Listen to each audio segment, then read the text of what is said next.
ಶಾಲೆಗೆ ಅಡುಗೆಯ ಸಿಬ್ಬಂದಿಯಾಗಿ ದಲಿತ ಮಹಿಳೆಯನ್ನ ನೇಮಕ ಮಾಡ್ತಾರೆ. ಅದಾದ ಮೇಲೆ ಸರ್ಕಾರಿ ಶಾಲೆಯನ್ನೇ ತೊರೆದಿದ್ದಾರೆ ಬರೋಬ್ಬರಿ 20 ವಿದ್ಯಾರ್ಥಿಗಳು.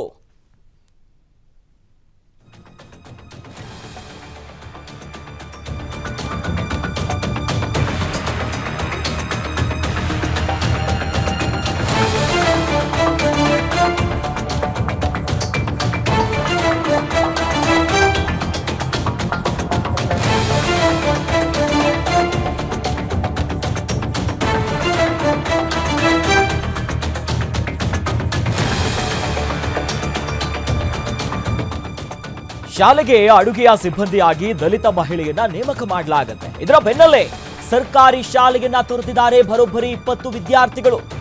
ಸರ್ಕಾರಿ ಶಾಲೆಯಲ್ಲಿ ಒಂದಕ್ಕಿಗೆ ಕುಸಿತಗೊಂಡಿದೆ ವಿದ್ಯಾರ್ಥಿಗಳ ಸಂಖ್ಯೆ.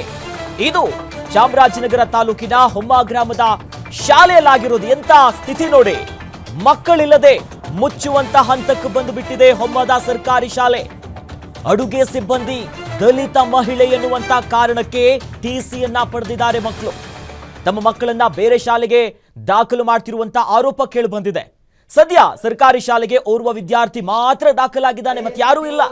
ವಿದ್ಯಾರ್ಥಿಗಳಿಲ್ಲದೆ ಗಮನಿಸ್ತಾ ಇದೀವಲ್ಲ, ಹೊಮ್ಮ ಸರ್ಕಾರಿ ಹಿರಿಯ ಪ್ರಾಥಮಿಕ ಪಾಠಶಾಲೆಯಲ್ಲೇ ಎಲ್ಲವೂ ಕೂಡ ಖಾಲಿ ಖಾಲಿ ಆಗ್ತಿದೆ. ಇದಕ್ಕೆ ಕಾರಣ ಏನು ಅಲ್ಲಿನ ಗೊತ್ತಾಗ್ತಿರುವಂತದ್ದು, ಅಡುಗೆಯ ಸಿಬ್ಬಂದಿ ದಲಿತ ಮಹಿಳೆ ಎನ್ನುವಂತ ಕಾರಣಕ್ಕೆ. ನಮ್ಮಲ್ಲಿ AI ಟೆಕ್ನಾಲಜಿ ಬರ್ತಾ ಇದೆ, ಡಿಜಿಟಲ್ ಆಗ್ತಾ ಇದೀವಿ, ಅಭಿವೃದ್ಧಿ ಆಗ್ತಾ ಇದೀವಿ ಅಂತ ಖುಷಿ ಪಡಬೇಕಾ, ಅಥವಾ ಮಕ್ಕಳಿಗೆ ಮೊದಲ ಪಾಠ ಹೇಳ್ಕೊಡುವಂತ ಶಾಲೆಯಲ್ಲೇ ಇದೆಂತ ಸ್ಥಿತಿ ಬಂದು ಬಿಡ್ತು? ಇಂಥದ್ದೊಂದು ಕಾರಣಕ್ಕೆ ಯಾರು ಶಾಲೆಗೆ ಯಾಕೆ ಈ ರೀತಿಯಾದಂತ ಸ್ಥಿತಿ ಬರ್ತಾ ಇದೆ ಎನ್ನುವಂತ ಪ್ರಶ್ನೆ ಮೂಡ್ತಾ ಇದೆ. ಗಮನಿಸ್ತಾ ಇದೀವಿ, ಸದ್ಯ 20 ವಿದ್ಯಾರ್ಥಿಗಳು ಶಾಲೆಯನ್ನ ತೊರೆದಿದ್ದಾರೆ. ಯಾವ ಕಾರಣಕ್ಕೆ? ನಮ್ಗೆ ಪಾಠ ಸರಿ ಮಾಡ್ತಾ ಇಲ್ಲ, ಶಿಕ್ಷಕರಿಲ್ಲ, ಕೊಠಡಿ ಇಲ್ಲ. ಇವೆಲ್ಲ ಸಾಮಾನ್ಯವಾಗಿ ಸರ್ಕಾರಿ ಶಾಲೆಯಲ್ಲಿ ಒಂದಿಷ್ಟು ವಿಚಾರಗಳು ಆಗಾಗ ಸಮಸ್ಯೆಗಳು ಬರುತ್ತೆ. ಬಟ್ ಇಲ್ಲ, ಹಂಗಲ್ಲ.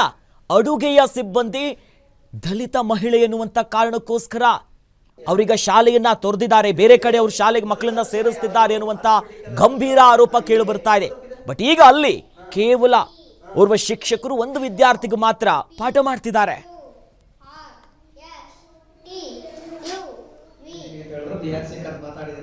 BO ಒಳಗೆ ಕೂತಾರೆ, DYSP ಇದಾರಂತ, ಲಕ್ಷ್ಮೀ ಇದ್ದಾರೆ, ಸರ್ಕಲ್ ಇನ್ಸ್ಪೆಕ್ಟರ್ ಇದ್ದಾರೆ. ಇಲ್ಲ, ಈ ಪ್ರಕರಣ ಬಂದಿಲ್ಲ. ಈ ತರ ಮುಚ್ಚುತ್ತಾ ಇದ್ದಾರೆ, ಈ ಪ್ರಕರಣಕ್ಕೆ ಆಗ್ತಾ ಇದೆ ಅಂತೇಳಿ ನಾವು ಬಂದಿದ್ರೆ ನಾವು ಇಮಿಡಿಯೇಟ್ ಆಗಿ ನಾವು ಆಕ್ಷನ್ ಮಾಡ್ತಿದ್ವಿ. ಮತ್ತೆ ನಾವೇ ಹೇಳ್ಕೊಂಡು ಬರ್ತಿದ್ದಾಗ ಆ ಶಾಲೆಗೆ ಇವ್ರಿಗೆ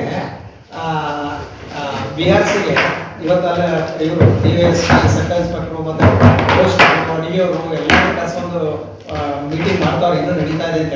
ಅದೊಂದು ವಿಡಿಯೋ ಕಳಿಸ್ಕೊಡಿ ಅಥವಾ ಫೋಟೋ ಅಥವಾ ವಿಡಿಯೋ ಕಳಿಸ್ಕೊಡಿ. ಎಲ್ಲ ಮಾತಾಡಿದ್ರು, ಸರ್ ಸಭೆಯಲ್ಲಿದ್ದೀನಿ ಅಂತ ಹೇಳಿದ್ರು. BRC ಕರೆದು ಮಾತಾಡಿದ್ದೀನಿ. BO ಒಳಗೆ ಕೂತಾರೆ, DYSP ಇದಾರಂತ, ಲಕ್ಷ್ಮೀ ಇದ್ದಾರೆ, ಸರ್ಕಲ್ ಇನ್ಸ್ಪೆಕ್ಟರ್ ಇದ್ದಾರೆ.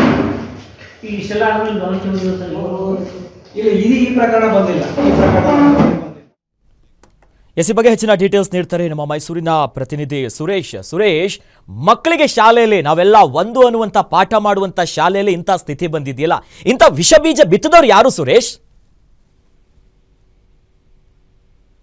ನನ್ನ ಧ್ವನಿ ಕೇಳಿಸ್ತಾ ಇದೆಯಾ?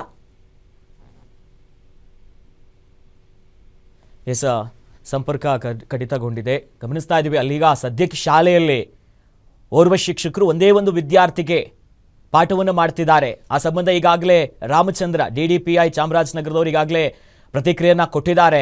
ಏನಾಗಿದೆ ಅನ್ನೋದ್ರ ಬಗ್ಗೆ ಗಮನ ಹರಿಸ್ತೀವಿ, ತಕ್ಷಣವೇ ಕ್ರಮ ಕೈಗೊಳ್ತೀವಿ ಅನ್ನುವಂಥ ಮಾತಾಡಿದ್ದಾರೆ. ಬಟ್ ಅಡುಗೆಯ ಸಿಬ್ಬಂದಿ ದಲಿತ ಮಹಿಳೆ ಎನ್ನುವಂಥ ಕಾರಣಕ್ಕೆ ಈ ರೀತಿಯಾಗಿ ಆಗ್ತಾ ಇದೆ ಅಂತಂದ್ರೆ ಸಮಾಜ ಎತ್ತು ಹೋಗ್ತಾ ಇದೆ.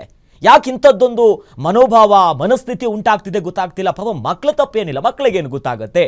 ಇಂಥದ್ದೊಂದು ಸ್ವಾಸ್ಥ್ಯ ಸಮಾಜವನ್ನ ಹಾಳು ಮಾಡುವಂಥ ಕೆಲಸಕ್ಕೆ ಯಾರು ಹೋಗ್ತಿದ್ದಾರೆ? ಎಲ್ಲರೂ ಒಂದು ಪಾಠ ಕಲಿಬೇಕು, ಜೊತೆಯಲ್ಲಿ ಇರಬೇಕು ಅನ್ನುವಂಥ ಮೊದಲ ಅಕ್ಷರವನ್ನ ಹೇಳ್ಕೊಡುವಂಥ ಶಾಲೆಯಲ್ಲಿ ಇಂಥ ಪರಿಸ್ಥಿತಿ ಅಂತಂದ್ರೆ ನಿಜಕ್ಕೂ ಬೆಚ್ಚಿ ಬೀಳುತ್ತೆ. ಆ ನಿಟ್ಟಿನಲ್ಲಿ ಸದ್ಯ ಈಗ ಕ್ರಮಕ್ಕೂ ಮುಂದಾಗಿದ್ದಾರೆ. ಮುಂದೆ ಏನು ಕ್ರಮಕ್ಕೆ ತಗೊಳ್ತಾರೆ, ಒಟ್ಟಿನಲ್ಲಿ ಮಕ್ಕಳನ್ನು ವಾಪಸ್ ಕರ್ಕೊಂಡ್ಬರ್ತಾರಾ? ಇಷ್ಟು ದಿನ ಸಮಸ್ಯೆ, ಮಕ್ಕಳು ಸರ್ಕಾರಿ ಶಾಲೆಗೆ ಬರ್ತಾ ಇಲ್ಲ, ಅಲ್ಲೇ ಅವಸ್ಥೆಗಳಿದೆ ಅನ್ನುವಂಥ ಮಾತುಗಳು ಕೇಳಿ ಬರ್ತಾ ಇತ್ತು. ಬಟ್ ಈಗ ಈ ಒಂದು ಕಾರಣಕ್ಕೆ ಅಡುಗೆಯ ಸಿಬ್ಬಂದಿ ದಲಿತ ಮಹಿಳೆ ಎನ್ನುವಂಥ ಕಾರಣಕ್ಕೆ ಶಾಲೆ ಬಿಟ್ಟು ಹೋಗಿದ್ದಾರೆ. ವಾಪಸ್ ಕರ್ಕೊಂಡ್ಬರಬೇಕು. ಪಾಪ ಅವ್ರನ್ನ ಬೇರೆ ಕಡೆ ಕಳಿಸೋದು ಮತ್ತೊಂದು ಮಗದಲ್ಲ, ಯಾರ್ಯಾರು ಬಿಟ್ಟು ಹೋಗಿದ್ದಾರೆ ವಾಪಸ್ ಕರ್ಕೊಂಡ್ಬಂದ ಮಾಡಬೇಕು. ಇಂಥದ್ದೊಂದು ಮನಸ್ಥಿತಿಯನ್ನು ಹಾಳು ಮಾಡುವಂಥ ಕೆಲಸಕ್ಕೆ ಯಾರಾದರೂ ಹೋದ್ರ, ಷಡ್ಯಂತ್ರಗಳು ನಡೀತಾ ಭೇದ ಭಾವ ಮಾಡುವಂಥ ಮನಸ್ಥಿತಿಯಲ್ಲಿ ಯಾರದಿದೆ ಅಂಥವ್ರ ಮೇಲೆ ಮೊದಲು ಕ್ರಮವನ್ನು ಕೈಗೊಳ್ಳಬೇಕು. ಒಟ್ನಲ್ಲಿ ಈಗ ಕೇವಲ ಒಂದೇ ಒಂದು ವಿದ್ಯಾರ್ಥಿ, ನಿಜಕ್ಕೂ ಬೇಜಾರಾಗುತ್ತೆ ಇಂಥ ದೃಶ್ಯಗಳು ನೋಡಿದಾಗ. ಪಾಪ ಮಗು ಇಷ್ಟು ದಿನ ಸ್ನೇಹಿತರ ಜೊತೆ ಪಾಠ ಕೇಳ್ತಾ ಇತ್ತು, ಒಂದೇ ಮಗು ಈಗ ಪಾಠ ಕೇಳುವಂತ ಪರಿಸ್ಥಿತಿ ಆಗಿದೆ. ಎಸ್, ನಮ್ಮ ಜೊತೆ ಜಾಯ್ನ್ ಆಗಿದ್ದಾರೆ ನಮ್ಮ ಮೈಸೂರಿನ ಪ್ರತಿನಿಧಿ ಸುರೇಶ್. ಈಗ ಸದ್ಯಕ್ಕೆ ಶಾಲೆಯಲ್ಲಿ ಒಂದೇ ಒಂದು ಮಗು ಪಾಠ ಕೇಳ್ತಾ ಇದೆಯಲ್ಲ, ಮಕ್ಕಳಿಗೆ ಪಾಠ ಹೇಳ್ಕೊಡುವಂತ ಜಾಗದಲ್ಲಿ ಈ ರೀತಿ ಭೇದ ಭಾವ ಅನ್ನುವಂತ ವಿಷ ಬೀಜ ಬಿತ್ತದವ್ರು ಯಾರು ಸುರೇಶ್? ಅಖಿಲೇಶ್, ಇದು ನಿಜಕ್ಕೂ ಕೂಡ ದುರ್ದೈವದ ಸಂಗತಿ. ಏನಂದ್ರೆ ಜ್ಞಾನಾರ್ಜನೆಯ ಮಂದಿರ ವಿದ್ಯಾಕೇಂದ್ರದಲ್ಲಿ ಈ ರೀತಿಯಾದಂತಹ ಜಾತಿಯ ವಿಷ ಬೀಜವನ್ನ ಕಿಡಿಗೇಡಿಗಳು ಬಿತ್ತಿರುವಂತದ್ದು. ಬಹಳ ಮುಖ್ಯವಾಗಿ ಅಡಿಗೆ ಕೆಲಸದವರು ದಲಿತ ಮಹಿಳೆ ಅನ್ನುವ ಕಾರಣಕ್ಕಾಗಿ ಇಲ್ಲಿರ್ತಕ್ಕಂತ ಎಲ್ಲಾ ಮಕ್ಕಳು ಟಿಸಿಯನ್ನ ತೆಗೆದುಕೊಂಡು ಬೇರೆ ಶಾಲೆಗೆ ಜಾಯ್ನ್ ಆಗ್ತಿದ್ದಾರೆ ಅನ್ನೋದು ಕೂಡ ಆತಂಕಕಾರಿ ವಿಚಾರ. ನಿಜಕ್ಕೂ ಜಾತಿಯ ವಿಷ ಬೀಜವನ್ನ ಶಮನ ಮಾಡಬೇಕಾದಂತಹ ಪರಿಸ್ಥಿತಿಯಲ್ಲಿ ಶಾಲೆಗಳಿರ್ತವೆ. ಅಂತ ಸಂದರ್ಭದಲ್ಲಿ ಶಾಲೆಗಳಲ್ಲಿಯೇ ಈ ರೀತಿಯಾದಂತಹ ವಾತಾವರಣವನ್ನ ನಿರ್ಮಾಣ ಮಾಡೋದ್ರಿಂದ ಆಗ್ತಕ್ಕಂತಹ ಅನಾಹುತಗಳನ್ನ ಊಹೆ ಕೂಡ ಮಾಡ್ಕೊಳ್ಳೋದಕ್ಕೆ ಸಾಧ್ಯ ಆಗೋದಿಲ್ಲ. ಹೊಮ್ಮ ಶಾಲೆ ಏನಿದೆ, ಚಾಮರಾಜನಗರ ತಾಲೂಕಿನ ಹೊಮ್ಮ ಶಾಲೆಯಲ್ಲಿ ನಡೆದಂತ ಈ ಒಂದು ಘಟನೆಗೆ ಸಂಬಂಧಪಟ್ಟಂತೆ ಡಿಡಿಪಿ ನಿರ್ದೇಶನದ ಮೇರೆಗೆ ಬಿಇಒ ಮತ್ತೆ ಸ್ಥಳೀಯ ಪೊಲೀಸ್ ಇಲಾಖೆ ಅಧಿಕಾರಿಗಳು ಶಾಲೆಯಲ್ಲಿ ಶಿಕ್ಷಕರು ಮತ್ತೆ ಪೋಷಕರ ಸಭೆಯನ್ನ ಕೂಡ ಮಾಡುವಂತ ಕೆಲಸಕ್ಕೆ ಕೂಡ ಮುಂದಾಗಿದ್ದಾರೆ. ಅಂದ್ರೆ ಕಳೆದ ವರ್ಷ 22 ಮಂದಿ ಇದ್ದಂತಹ ಶಾಲೆಯಲ್ಲಿ ಇದೀಗ ಹಾಜರಾತಿ ಇದೀಗ ಅಡ್ಮಿಷನ್ ಆಗಿರುವ ಸಂಖ್ಯೆ ಏಕೈಕ ಒಂದೇ ವಿದ್ಯಾರ್ಥಿಗೆ ಕುಸಿದಿರೋದು ಇದೀಗ ನಿಜಕ್ಕೂ ಕೂಡ ಸ್ಥಳೀಯರ ಬೇಸರ ಮತ್ತೆ ಸಮಾಜವೇ ತಲೆ ತಗ್ಗಿಸುವಂತಹ ವಿಚಾರ. 2 ಶಿಕ್ಷಕರಿದ್ದಾರೆ, ಎಲ್ಲ ಮೂಲ ಸೌಕರ್ಯಗಳಿದ್ರೂ ಕೂಡ ಜಾತಿಯ ವಿಚಾರವನ್ನು ಮುಂದಿಟ್ಕೊಂಡು ಮಕ್ಕಳನ್ನ ಪೋಷಕರು ಅಡ್ಮಿಷನ್ ಮಾಡದೇ ಇರೋದು ನಿಜಕ್ಕೂ ಕೂಡ ದುರ್ದೈವದ ಸಂಗತಿ. ಅಖಿಲೇಶ್, ಧನ್ಯವಾದಗಳು ಸುರೇಶ್ ತಮ್ಮೆಲ್ಲ ಮಾಹಿತಿಗೆ.